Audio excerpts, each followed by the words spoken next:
தயவு செஞ்சு ஜாக்லினை இந்த பிக் பாஸ் வீட்லேருந்து தூக்கிட்டு ஏதாவது ஒரு விஜய் டிவி சீரியலில் போட்டிங்கன்னா நாங்களாவது நிம்மதியாக இருப்போம். ஏன்னா இந்த கேமை வந்து பார்த்தீங்கன்னா மொத்தமாக ஸ்பாயில் பண்ணுறது என்ன பொறுத்த வரைக்கும் ஜாக்லின் தான். ஜாக்லினுக்கு என்னன்னா அவங்களும் கேம் விளையாடக்கூடாது, மற்றவங்களும் கேம் விளையாடக்கூடாது அப்படின்றதுல மும்முரமாக இருக்காங்க. ஆக்சுவலாக 3 பேர் சொன்னல, ஜாக்லின், சௌந்தர்யா, அதுக்கடுத்து அருண், அதுக்கடுத்து பார்த்தீங்கன்னா அன்ஷிதா, 4 பேர். ஸோ இவங்க 4 பேரும் பார்த்தீங்கன்னா இந்த கேமை எப்படிலாம் விளையாடக்கூடாது, எப்படிலாம் இந்த கேமை காலி பண்ணலாம் அப்படின்றதுல ரொம்ப மும்முரமாக இருக்காங்க. அதில் ஜாக்லின் பார்த்தீங்கன்னா ஒரு படி மேலே போயிருக்காங்கன்னு சொல்லணும். அன்ஷிதாலாம் நேற்று ஒரு பர்ஃபார்மன்ஸ் போட்டாங்களா, அதெல்லாம் தூக்கி சாப்பிட்டுருவாங்க போல இந்த செகண்ட் ப்ரோமோ பார்க்கும்போது. இந்த செகண்ட் ப்ரோமோல என்ன நடக்குது ஆக்சுவலா அப்படின்னு பாத்தீங்கன்னா, ஃபர்ஸ்ட் ஆஃப் ஆல் ஜாக்லினுக்கும் ரஞ்சித்துக்கும் ஒரு கான்வர்சேஷன் போகுது. அதுல வந்து ரஞ்சித் ஏதோ சொல்லிறாரு, என்ன சொன்னாருன்னு காமிக்கல. சோ அந்த மாதிரி ஏதோ சொன்னதுக்கு அப்புறம் பாத்தீங்கன்னா ஜாக்லின் அங்க வந்து பொங்கி எழுந்துட்டு வந்து அப்பா மாதிரி பாத்துங்க உங்களை, நீங்க இப்படிலாம் பண்ணலாமா அப்படின்ற மாதிரி கேக்குறாங்க. எனக்கு என்ன புரியல, ஜாக்லின் உங்களை யாராவது வந்து அவர் அப்பா மாதிரி பார்க்க சொன்னாங்களா, இது ஜெஃப்ரியை வந்து தம்பி மாதிரி பார்க்க சொன்னாங்களா, ரயானா ஃப்ரெண்டு மாதிரி பார்க்க சொன்னாங்களா? இல்ல இவங்களா போயிட்டு அப்பா மாதிரி பார்க்கறதும் தம்பி மாதிரி பார்க்கறதும் ஃப்ரெண்டு மாதிரி பார்க்கறதும் எல்லாமே இவங்களா பார்த்துப்பாங்களா? பார்த்துட்டு உங்களை அப்படி பார்த்தாங்க, இப்படி பண்றீங்களே, இவ்வளவு கேவலமான ஆள் தெரியுமா நீங்க அப்படின்னு சொன்னோன்னே அந்த மனுஷன் பார்த்தீங்கன்னா பேட்ச்ல தூக்கி புடிங்கி போட்டு பார்த்தீங்கன்னா அவர் பாட்டுன்னு போயிட்டு இருக்காரு. உடஞ்சிட்டாருன்னு நினைக்கிறேன். ஆக்சுவலாக ஒரு உடஞ்சிட்டாரோ நடிச்சிட்டாரோ அதெல்லாம் மேட்டர் இல்லை. இப்போ என்ன விஷயம்னா, இவங்களுக்கு வந்து ரஞ்சித் வந்து கேம் ஆடக்கூடாது.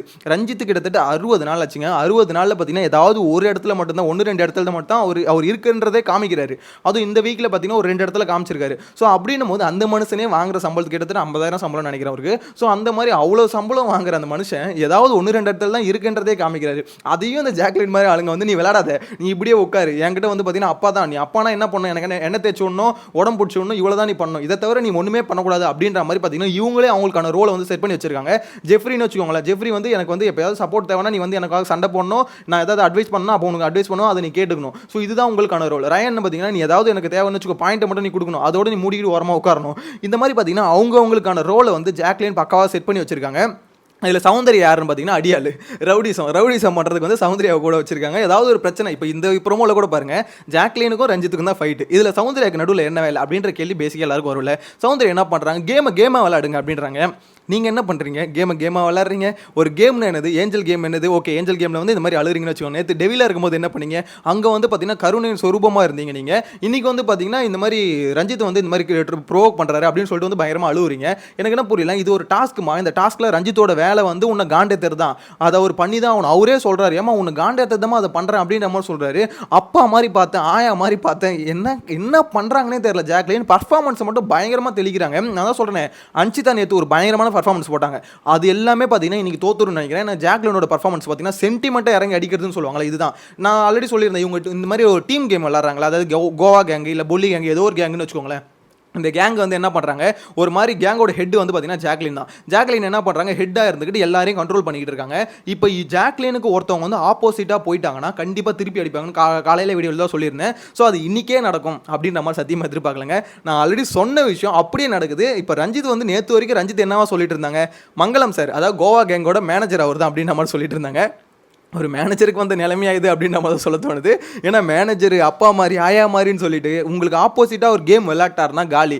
இதே நிலைமை தான் பார்த்தீங்கன்னா நாளைக்கு ஜெஃப்ரி வந்து என்னதான் தம்பி மாதிரி பார்க்குறேன், ஜெஃப்ரி என்னால் அவன் இது தோப்புக்காரனை போடுறது தாங்க முடியல அப்படின்ற மாதிரி இஷ்டத்துக்குன்னு பார்த்தீங்கன்னா ஜாக்லின் பேசிக்கிட்டு இருக்காங்களே. இதே ஜெஃப்ரி நாளைக்கு ஜாக்லினை இப்போ ரஞ்சித் அடித்த மாதிரி பார்த்தீங்கன்னா ஏதோ ஒரு டாஸ்க்கில் அடிச்சிட்டாங்கன்னு வச்சுக்கோங்களேன், ஜாக்லினால் பொறுத்துக்க முடியாது. ஏன்னா அதான் ஜாக்லினோட கேரக்டர். அவங்கள பொறுத்த வரைக்கும் நான் என்னவா உங்களை நினைக்கிறனோ நீங்கள் அப்படி தான் இருக்கணும், நீங்கள் உங்களுக்கான கேமை வந்து நீங்கள் ஆடவே கூடாது அப்படின்றதுல குறிக்கோளாக இருக்காங்க. சௌந்தர்யா வந்து பார்த்தீங்கன்னா ஆல்ரெடி சொன்ன மாதிரி ரவுடிசம் பண்ணுறதுல நம்பர் 1 இருக்காங்க. அதாவது எப்படின்னா ரவுடிசம் மீன்ஸ் எப்படின்னா, இப்போ ஜாக்லினுக்கு ஏதாவது ஒரு சப்போர்ட், ஏதாவது ஒரு பிரச்சனை வருது அப்படின்னா இறங்கி போய் அடிக்கிறதுக்கு நான் ரெடி. அதாவது சும்மா பேச்சுவார்த்தை மட்டும் இல்லை, இப்போலாம் பார்த்தீங்கன்னா ஒரு ஸ்டெப் அதிகமாக போயிடுச்சு. நான் சொன்னல, அந்த கைத்தட்டல் வர பார்த்தீங்கன்னா சௌந்தர்யாக்கு வந்து கிரேட் ஏறிக்கிட்டே போகுது. அதே விஷயம் தான் பார்த்தீங்கன்னா டப்பா அருணுக்கும் கைத்தட்டு வர தான் ஏறிக்கிட்டு போகுதுன்னு வச்சுக்கோங்களேன். அருண் வந்து பார்த்தீங்கன்னா ஒரு அப்படி சொல்கிறது கொஞ்சம் கொஞ்சமாக கிராஜுவலாக ஏறிக்கிட்டே வரான். அதாவது மார்க் பண்ணுறது, அப்புறம் கலாய்க்கிறது, அப்புறம் பார்த்தீங்கன்னா கிட்டத்தட்ட இப்போ எப்படி சொல்கிறது எகிரிக்கிட்டு வரது, இது வந்து பார்த்தீங்கன்னா அருணோட வளர்ச்சி. சௌந்தர்யோட வளர்ச்சி எங்கே இருக்குன்னா, இப்போ கிட்டத்தட்ட அடிச்சிட்டாங்க. தர்ஷிகாவெல்லாம் பார்த்தீங்கன்னா நேற்று ஒரு பஞ்சு விட்டாங்க. ஸோ அந்த அளவுக்கு பார்த்தீங்கன்னா சௌந்தர்யாவோட வளர்ச்சியும் ரொம்ப அதிகமாக இருக்குது. இந்த வளர்ச்சிக்கெல்லாம் வந்து விதை போட்டது யாருன்னு பார்த்தீங்கன்னா வருவார்ல வீக்கெண்டில், ஆனால் ஒருத்தர் அவர் தான் பார்த்தீங்கன்னா விதையை போட்டு நல்லா தண்ணி ஊற்றி நல்லா வளர்த்து வச்சிருக்காரு. ஏன்னு பார்த்தீங்கன்னா அந்த விதை போடும்போதே முதல்ல என்ன பண்ணணும், விதையை பிடிங்கி தூக்கி வெளியே போட்டுருக்கணும். இவர் என்ன பண்ணுறாரு வந்து நல்லா தண்ணியை ஊற்றி வளர்த்து விடுறாரு. அதை தான் பார்த்தீங்கன்னா விஜய் சேதுபதி பண்ணுறாரு.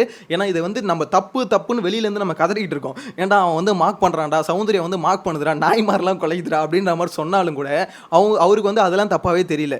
அவர் வந்து பார்த்தீங்கன்னா 4 கேள்வி தான் கேட்பேன். அது என்ன எவ்வளோ பெரிய விஷயம் ஆனால் இருக்கட்டும், எவனா மார்க் பண்ணிக்கிட்டான் அதெல்லாம் இல்லை. நான் கேட்க வேண்டியது 4 கேள்வி, அதில் ஒரு கேள்வியை மறந்துடுவேன். 3 கேள்வி மேக்ஸிமம் கேட்பேன். அதுலேயும் ஒரு கேள்வி பார்த்தீங்கன்னா சுற்றுன்னு சுற்றி ஒரு 1 hour ஓட்டி விட்டுருவேன். ஸோ இப்படியே பார்த்தீங்கன்னா ஷோ முடிச்சுட்டு நான் பேமெண்ட் வாங்கின்னு போயிடுவேன் அப்படின்ற மாதிரி ஒருத்தர் வந்து கங்கணம் கட்டின்னு சுற்றுறாருன்னா நம்ம தலைவர் விஜய் சேதுபதி தான். ஸோ அவர் பண்ணுறது சரியில்லாத ஒரு காரணத்தினால தான் பார்த்தீங்கன்னா இந்த மாதிரி கேரக்டருங்களாம் இருக்க அவங்களோட பர்ஃபார்மன்ஸை வந்து ரொம்ப ஹெவியாகிக்கிட்டே போயிட்டு இருக்காங்க. இன்னைக்கு அன்ஷிதாவோட பர்ஃபார்மன்ஸை பார்க்கறதுக்கு நான் வெயிட் பண்ணிட்டு இருந்தேன். ஓகே, டெவிலா என்னென்னலாம் கழட்ட போகிறாங்க அப்படின்ற மாதிரி பார்க்கறதுக்கு வெயிட் பண்ணிட்டு இருந்தேன். ஆனால் ஜாக்லின் பர்ஃபார்மன்ஸ் அதுக்குள்ளே ஆரம்பிச்சிட்டாங்க. போட்டி போடுறாங்க கிட்டத்தட்ட. இப்போ அன்ஷிதாவா, ஜாக்லினா, சௌந்தர்யாவா, ஸோ நம்மளுக்குள்ள ஒரு போட்டி வச்சுக்கலாம். யார் வந்து இங்கே பர்ஃபார்மன்ஸ் ஹெவியாக போடுறது அப்படின்ற ஒரு போட்டி இருக்குல்ல, அந்த போட்டி தான் எனக்கு தெரிஞ்சு விஜய் சேதுபதி சார் தயவு செஞ்சு சொல்கிறேன், நீங்கள் எது பண்ணுறீங்களோ இல்லையோ இந்த டப்பா அருணையும் ஜாக்லினையும் மட்டும் கொஞ்சம் தட்டி வைங்க. தாங்க முடியலங்க, ரொம்ப ஓவராக பண்ணுறானுங்க அப்படின்ற மாதிரி தான் சொல்ல தோணுது. எனக்கு உண்மையில காண்டாவது எங்கே தெரியுமா, சத்யாவும் சரி ரஞ்சித்தும் சரி கிட்டத்தட்ட 60 நாள் ஆகுதுங்க. 60 நாளாக பார்த்தீங்கன்னா ரொம்பவே எப்படி சொல்கிறது, சொற்பமான கண்டென்ட் தான் பார்த்தீங்கன்னா அவங்க மூலியமாக வந்திருக்கு. ஸோ அப்படி இருக்கும்போது அவங்க ஏதாவது ஒரு இடத்துல பர்ஃபார்ம் பண்ணும்போது இந்த மாதிரி எமோஷனலாக அவங்க அட்டாக் பண்ணுறது இருக்குல்ல, அது வந்து சுத்தமாக அவங்களை காலி பண்ணுறோம். இப்போ ரஞ்சித் அதை பண்ணுறாருன்னு வச்சுக்கோங்களேன், அவர் வந்து எமோஷனலாக உங்களை அப்பா மாதிரி பார்த்து நீங்கள் இப்படி பண்ணுறீங்களே அப்படின்ற ஒரு வார்த்தை. ரஞ்சித் ஆல்ரெடி பார்த்தீங்கன்னா கேமே விளையாட மிச்சர் சாப்பிட்டுட்டு இருக்காரு. இப்போ வந்து பார்த்தீங்கன்னா கிலோ கணக்கில் மிச்சரை வாங்கி உள்ள ஸ்டாக் வச்சிருவார். அவ்வளோதாங்க, இதுக்கப்புறம் முடிஞ்சுதுங்க. அப்பா மாதிரி தானே என்ன பார்க்குறேன், நான் மகளாதாமல் உன்னை பார்க்குறேன், இதுக்கப்புறம் உங்கள்கிட்ட வந்து கேமே விளையாட மாட்டேன். அதாவது இப்போ இங்கே ஒரு டாஸ்க் நடக்குது, இந்த டாஸ்க்கில் உனக்கு ஒரு ரோல் இருக்குது, எனக்கு ஒரு ரோல் இருக்குது, ரெண்டு பேரும் அந்த ரோலுக்கு ஏற்ற மாதிரி தான் நடக்கணும், அதுக்கேற்ற மாதிரி தான் இருக்கணும் அப்படின்றதான் இங்கே ரூல்ஸ். ஆனால் இவங்க என்ன சொல்கிறாங்க, என்ன தான் டாஸ்க்காக இருக்கட்டும், என்ன தான் அது ரோலாக இருக்கட்டும், என்ன தான் பிக் பாஸ் ரூல்ஸாக இருக்கட்டும், எதுவாக இருந்தாலும் சரி என்ன நீ மகளாக தான் பார்க்கணும் அப்படின்ற மாதிரி ஒரு விஷயம் சொல்கிறாங்களே, அது வந்து பார்த்தீங்கன்னா ரொம்ப கேவலமான விஷயம். ஜாக்லின் எதனால் அந்த விஷயத்தை பண்ணிட்டு இருக்காங்கன்னு தெரியல. பர்ஃபார்மன்ஸும் சரி ரொம்ப ஹெவியாக போயிட்டு இருக்கு. கூட வந்து பார்த்தீங்கன்னா அந்த கோவா கேங் வந்து புள்ளி கேங்காக மாறிடுச்சு ஆல்ரெடி. ஸோ இந்த கேங்கோட சப்போர்ட்டோட தான் பார்த்தீங்கன்னா இந்த அளவுக்கு ஹெவியாக போயிட்டு இருக்காங்க. இங்கே ரெண்டு பேருமே சௌந்தர்யாவும் சரி அருணும் சரி அவங்களும் சரி எதுக்கு இந்த அளவுக்கு எகுறாங்கன்னு பார்த்தீங்கன்னா ஒரு கேங் சப்போர்ட் இருக்கு. கேங் இல்லாமல் இருந்தால் இது இந்த அளவுக்கு வளர்ந்துருக்காது. ஏன்னா இந்த பக்கம் கோவா கேங் எப்படி புள்ளி கேங்காக மாறி இருக்கு, அந்த கேங் வந்து இப்படி அவங்களுக்கு சப்போர்ட் இருக்கும் ஜாக்லினுக்கும் சௌந்தர்யாக்கும். அதே மாதிரி இந்த பக்கம் அருணுக்கு வந்து பார்த்தீங்கன்னா திருட்டு பிரியாணி கேங் இருக்குல்ல, ஸோ இப்போ திருட்டு கேங் அது, அந்த கேங் என்ன பண்ணுது, அவங்களுக்கு சப்போர்ட் இருக்கு. இந்த பிரியாணி விஷயத்திலே போட்டு பொலன்னு பொழந்திருந்தா எனக்கு தெரிஞ்சு அருண் வந்து பார்த்தீங்கன்னா இங்கிருந்து வந்து இப்போ இங்கே அப்ளிகேஷன் போட்டு ஆல்ரெடி ஜாயின் பண்ணிட்டாப்ல ஜாக்லின் கேங்கில். இப்போ எப்படின்னா இங்கே ஒரு காலம் அங்கே ஒரு காலம், ரெண்டு கேங்லேயே ஒரு காலம் வச்சுட்டு இருக்காங்க. ஸோ என்னைக்கு ரெண்டு கேங்கும் கண்டுபிடிச்சி இவனை வந்து பிரிக்க போகிறாங்கன்னு தெரியல. ஏன்னா இப்போ எப்படி சொல்கிறது, ஏதாவது ஒரு கேங்குக்கு உண்மையாக இருக்கணும். இவன் என்ன பண்ணுறான், ஜாக்லின் கேங்லேயும் பார்த்தீங்கன்னா நல்லவன் மாதிரி நினைக்கிறான், அதே மாதிரி இங்கேயும் போய் நல்லவன் மாதிரி நடிக்கிறான். எனக்கு தெரிஞ்சு ஜாக்லின் வந்து பார்த்தீங்கன்னா அவங்க யார் அவங்க கேங்கில் வந்தாலும் சேர்த்துப்பாங்க. ஏன்னா அவங்களோட கேரக்டர் தான். அவங்கள பொறுத்த வரைக்கும் அந்த கேங் எப்படின்னா, யார் யார் உள்ளே வரீங்களோ வாங்க, எனக்கோசம் வேலை செய்யுங்க, எனக்கோசம் வேலை செய்கிறீங்களா அது வரைக்கும் ஓகே, எனக்கு எதிராக நீங்கள் வேலை செஞ்சிட்டீங்க அவ்வளோதாங்க, நான் கேங் எல்லாம் பார்க்க மாட்டேன், யார் என்னெல்லாம் பார்க்க மாட்டேன், போட்டு பொலன்னு பொழந்துருவேன், அதுதான் நான் அப்படின்ற ஒரு விஷயத்தில் குறிக்கோளோடு இருக்கிறது என்னை பொறுத்த வரைக்கும் ஜாக்லின் தான். எதுக்காக ஜாக்லின் பற்றி இவ்வளோ பெரிய ஸ்டோரி சொல்கிறேன்னா, அவங்க பண்ணுற விஷயம் அவ்வளோ பெரிய விஷயம். நம்ம நிறைய பேர் சில பேர் தோணலாம் ஜாக்லின் வந்து பார்த்தீங்கன்னா அப்படிலாம் இல்லைங்க, ரொம்ப சிம்பிளாக இருக்காங்க, அவங்கள பொறுத்த வரைக்கும் எமோஷனலாக ஒரு பிளேயர், அவங்க ரொம்ப எமோஷனலாக வீக்காக இருக்காங்க அப்படின்ற மாதிரி நிறைய பேர் நினைக்கலாம். ஆனால் அது உண்மை கிடையாது. அவங்களோட கேமிங் ஸ்ட்ராட்டஜி இது. யோசிச்சு பாருங்க, ஒரு பக்கமான டீமை செட் பண்ணி மொத்த பெரிய எதிர்த்து நிற்கிறது அப்படின்றது மாஸ்டர் மைண்டுங்க. இப்போ நான் சொல்கிறேன், இது கொஞ்சம் கொஞ்சமாக வீட்டுக்குள்ளே இருக்க எண்ணிக்கை குறைய பார்த்தீங்கன்னா இவங்க கேங்கில் இருக்க ஒவ்வொருத்தரையாக தட்டி விட்டுக்கிட்டே வருவாங்க. இன்னைக்கு ரஞ்சித் தட்டிட்டாங்களே, நாளைக்கு அது ரயனுக்கு நடக்கும், அதுக்கடுத்து சௌந்தர்யாவுக்கு நடக்கும், அதுக்கடுத்து ஜெஃப்ரிக்கு நடக்கும், கண்டிப்பாக இவங்க எல்லாருக்குமே நடக்கும். இதை தான் முத்துக்குமரன் வந்து நேற்று கூட சொல்லியிருந்தாப்புல. இப்போ இந்த அளவுக்கு கோவா கேங்கு அப்படின்ற மாதிரி ரொம்ப ஒற்றுமையானவங்களாம் இருக்கானுங்க. ஆனால் இப்படி இருக்கிறவனுங்க இதே மாதிரி இருக்க முடியுமா அப்படின்ற ஒரு கேள்வி பார்த்தீங்கன்னா தர்ஷிகா கிட்ட கேட்டார். தர்ஷிகா என்ன சொன்னாங்க, அவங்களாம் அப்படி ஜாலியாக தான் இருக்காங்க, எனக்கு தெரிஞ்சு அப்படிலாம் இருப்பாங்க. முத்துக்குமரன் சொன்னாங்க, ஒரு கப்புக்காக தான் இங்கே எல்லாம் சண்டை போடுறது, நாளைக்கு இந்த கப்பு கோசமே பார்த்தீங்கன்னா எல்லாரும் ஒரு மாதிரி அடிச்சுக்கிட்டாங்கன்னா நல்லா இருக்குமா, ஒரு கப்பு கோசம் தான் இப்போ எல்லாம் சேர்ந்து ஒரு கப்பு கோசம் எங்களை விட்டு கொடுத்துட்டு அப்படின்ற ஒரு கேள்வி வரல. ஸோ அதுதான் இங்கே நடக்கும் அப்படின்ற மாதிரி சொன்னார். தர்ஷிகா இல்லை அப்படின்ற மாதிரி முட்டு கொடுத்துருந்தாங்க.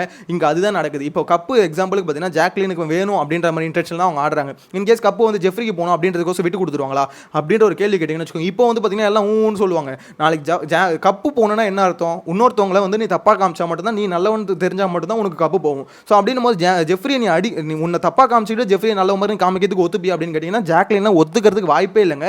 என்ன பொறுத்த வரைக்கும் பார்த்தீங்கன்னா 100% வந்து பர்ஃபார்மன்ஸில் மட்டும்தான் இப்போ வரைக்கும் ஓடிட்டு இருக்க வண்டி. இந்த பர்ஃபார்மன்ஸ் என்னைக்கு உடைய போகுதுன்னு தெரியல. உடஞ்சதுன்னு வச்சுக்கோங்களேன் காலி. அவ்வளோ ஜாக்லினோட கேம் பிளான் வந்து மொத்தமாக காலி. இந்த கோவா கேங் உடஞ்சாலே பார்த்தீங்கன்னா அவங்க வந்து சுக்கான உருவிடுவாங்க.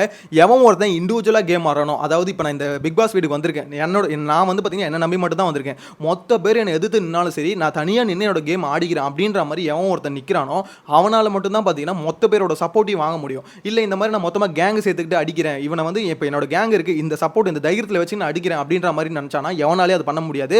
அருணுக்கும் இதான் உண்மை. அருணை பொறுத்த வரைக்கும் இதே தான். ஜாக்லின் என்ன பண்ணுறாங்களோ அதே தான் அருணுக்கும். அருணை பொறுத்த வரைக்கும் சப்போர்ட் வேணும். எதுக்கு இப்போ விஷால் கேங்லேருந்து ஜாக்லின் ஜாக்லின் கேங்கில் சேர்றதுக்கு துடிக்கிறாருன்னு வச்சுக்கோங்களேன். இந்த கேங்கோட அந்த கேங் வந்து நல்ல சப்போர்ட் கொடுக்குறாங்க. ஏதோ ஒரு சண்டைன்னு வச்சுக்கோங்களேன், முன்னாடி வராங்க சண்டைக்கு அப்படின்ற மாதிரி ஒரு இது இருக்குது. இன்னொன்று 2 கேங்லேயும் நம்ம சப்போர்ட் வச்சுக்கலாம். இப்போ இந்த 2 கேங்கோட சப்போர்ட் நம்மளுக்கு இருந்தால் இந்த 2 கேங்கை வச்சு முத்துக்குமரனை போட்டு மொத்துன்னு மொத்திடலாம் அப்படின்ற மாதிரி அருணுக்கு ஒரு எண்ணமும் இருக்குது. ஸோ அதனால தான் பார்த்தீங்கன்னா கேங் சப்போர்ட் தேவைப்படுது. இன்கேஸ் அருணையும் அதே மாதிரி தான் நான் ஆல்ரெடி சொன்ன விஷயம் தான்.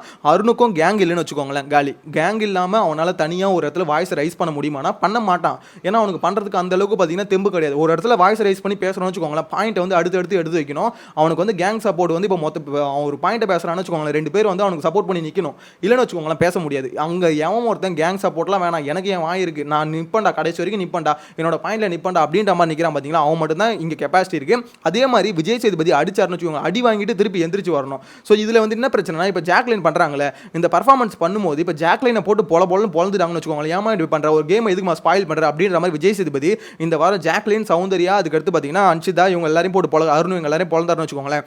இல்லை ஜாக்லின் அடித்தா மிச்ச பேர்லாம் என்ன பண்ணுவாங்க, ஜாக்லினுக்கு வந்து ஓகே ஒரு தடவை ஆறுதல் சொல்லி அப்படி இது பண்ண சப்போர்ட் பண்ணுவாங்க, இல்லைன்னு நான் சொல்ல.